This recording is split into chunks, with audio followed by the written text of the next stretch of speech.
کوثر و گنگا سے پی کر بادائے عرفاں کا جام، آؤ ایک دنیا کو دے ڈالیں محبت کا پیام۔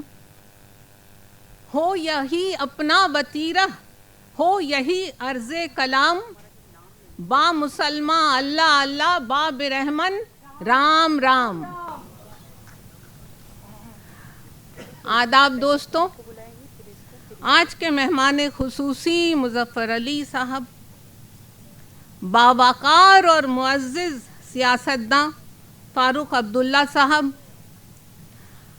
اور اس محفل میں تشریف فرما سنجیو سراف صاحب، اور آپ سب سخن فہم سخن شناس دوستوں، جشن بہار ٹرسٹ کی جانب سے ہم آپ سب کا استقبال کرتے ہیں۔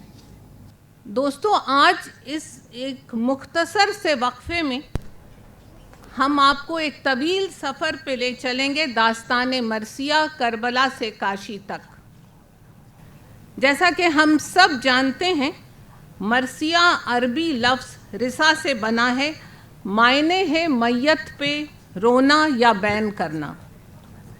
یعنی مرثیہ ایسی نظم کو کہتے ہیں جس میں کسی کی وفات پر اس کے اوصاف، اس کی خوبیاں بیان کرتے ہوئے اپنے رنج و غم کا اظہار کیا جائے۔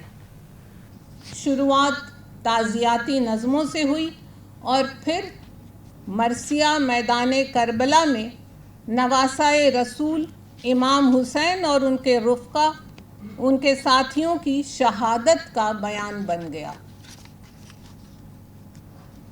مرثیہ ہماری گنگا جمنی تہذیب کی علامت ہے، ایک ایسی صنف جس کے بغیر ہندوستانی ادب کی تاریخ ادھوری ہے، جس نے شاعری کے حسن و وقار میں بیش بہا اضافے کیے ہیں۔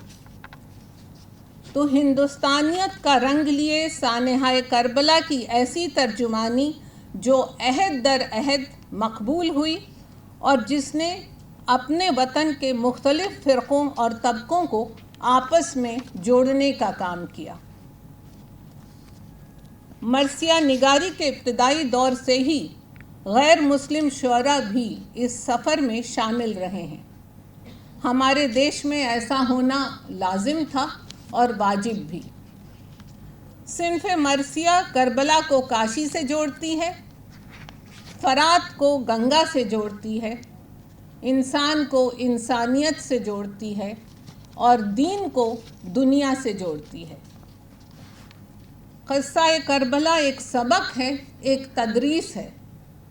حق کی باطل پر، نیک کی بد پر، خیر کی شر پر، اچھائی کی برائی پر، سچ کی جھوٹ پر، اہنسا کی ہنسا پر اور محبت کی نفرت پر جیت کی۔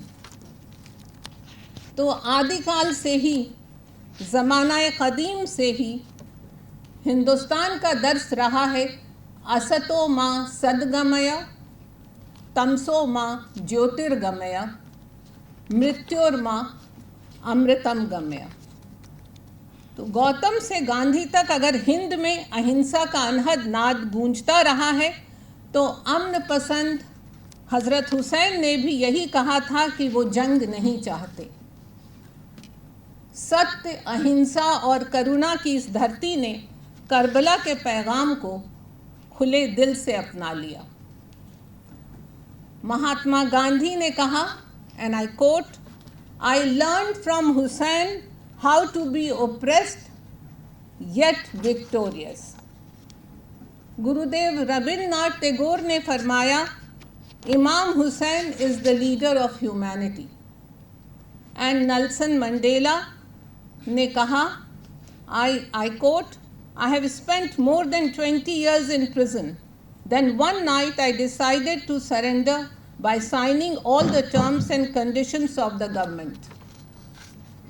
But suddenly I thought about Imam Hussain and Karbala movement, and Imam Hussain gave me strength to stand for the right of freedom and liberation, and I did." Unquote. تو مرثیہ وہ صنف ہے جس کو دنیا کی کسی زبان کی بہترین شاعری کے مقابل رکھا جا سکتا ہے۔ اس میں ایپک، پیتھوس، ٹریجڈی یعنی کلاسیکل شاعری کے سارے ایلیمنٹس، سارے اوصاف موجود ہیں۔ ایک ہی واقعے پر مبنی ہونے کے باوجود الگ الگ مرثیے میں الگ الگ کردار نگاری ہے اور ماجرا سازی ہے، جس میں ہر شاعر یا مرثیہ گو کا اپنا منفرد رنگ و آہنگ اور فکر و خیال شامل ہے۔ ایک زمانے میں یہ بھی مانا جاتا تھا اور کہا جاتا تھا کہ جس نے مرثیہ نہیں لکھا وہ مکمل شاعر نہیں ہے۔ رشتوں کی اہمیت سے آراستہ مرثیہ ایک منظوم داستان غم ہے جس کی واقعہ نگاری ہندوستانی ثقافت میں رچی بسی ہے۔ آج کی شام ہم اردو مرثیہ نگاری کو ایک صنف ادب کے نظریے سے سمجھنے کی کوشش کریں گے، اس کے اجزائے بیان، اس کا کلچرل امپیکٹ جانیں گے۔ شروع میں سانحہ کربلا کو لوگ عاشور نامہ، روضۃ الشہداء اور کربل کتھا میں سنتے اور پڑھتے تھے۔ اودھ کے قصبوں میں خواتین اپنی علاقائی زبان میں دہے اور پنجاب میں کبت پڑھتی تھیں۔ کشمیر کے کاریگر اور کشیدہ کار بھی کام کے دوران پرسوز مترنم آواز میں کربلا کی داستان گنگناتے تھے۔ اس طرح یہ روایتیں لوک ورثے سے فوک کلچر کی آبیاری کرتی ہوئی مرثیے کی ادبی فضا کے لیے راہیں ہموار کرتی گئیں۔ گو مرثیہ نگاری کی ابتدا دکن میں ہوئی۔ شمالی ہند میں سودا، چھنو لال دلگیر اور اس کے بعد میر انیس اور مرزا دبیر نے مرثیے کے فن کو بام عروج تک پہنچایا، اور مرثیہ ایک امپریشنسٹ پینٹنگ، ایک زندہ تصویر بن کے ابھرا۔ یوں جیسے سانحہ کربلا آپ کی نظروں کے سامنے ہو رہا ہو، تو قصہ سانحہ کربلا کا اور ریفرنسز خالص ہندوستانی، جیسے خواہاں تھے زیب گلشن زہرا جو آپ کے، شبنم نے بھر دیے کٹورے گلاب کے۔ اگر صنف مرثیہ کی ارتقاء اور وسعت کی بات کریں تو کربلائی مرثیوں کے علاوہ شہر آشوب اور شخصی مرثیے بھی لکھے گئے ہیں۔ نواب سراج الدولہ کی وفات پر رام نارائن موزون نے کہا، غزالاں تم تو واقف ہو، کہو مجنوں کے مرنے کی، دیوانہ مر گیا آخر تو ویرانے پہ کیا گزری۔ اور پھر فن مرثیہ نگاری سے سینچی گئی زمین پر پروان چڑھی احتجاجی شاعری یعنی پروٹیسٹ پوئٹری۔ تو ترقی پسندوں کا دور ہو، مارکسسٹ شاعر ہوں یا آزادی کے متوالے، مرثیوں کی طرز بلند رہی۔ اس کے اشتراکی اور ہماگیر موضوعات یعنی اٹس کامن کلیکٹیو کنسرنز ہر دور میں ہمیں راستہ دکھاتے رہے اور ہماری ذہن سازی کرتے رہے۔ خلافت تحریک کے دوران محمد علی جوہر نے انگریزوں کو للکارا، دور حیات آئے گا قاتل قضا کے بعد، ہے ابتدا ہماری تیری انتہا کے بعد۔ اور پھر مرثیے کی طرز پر لکھی کبھی پردیپ کی نظم نے تو سارے وطن کو رلا دیا۔ اے میرے وطن کے لوگوں، ذرا آنکھ میں بھر لو پانی، جو شہید ہوئے ہیں ان کی ذرا یاد کرو قربانی۔ سنتے ہیں امام حسین نے ہند آنے کی خواہش ظاہر کی تھی۔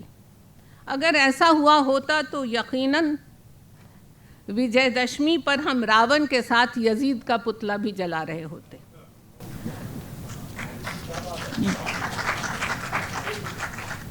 تو دشہرا ہو یا روز عاشور، پیغام دونوں کا ایک، ستیہ کی استیہ پر، مظلوم کی ظالم پر جیت کی۔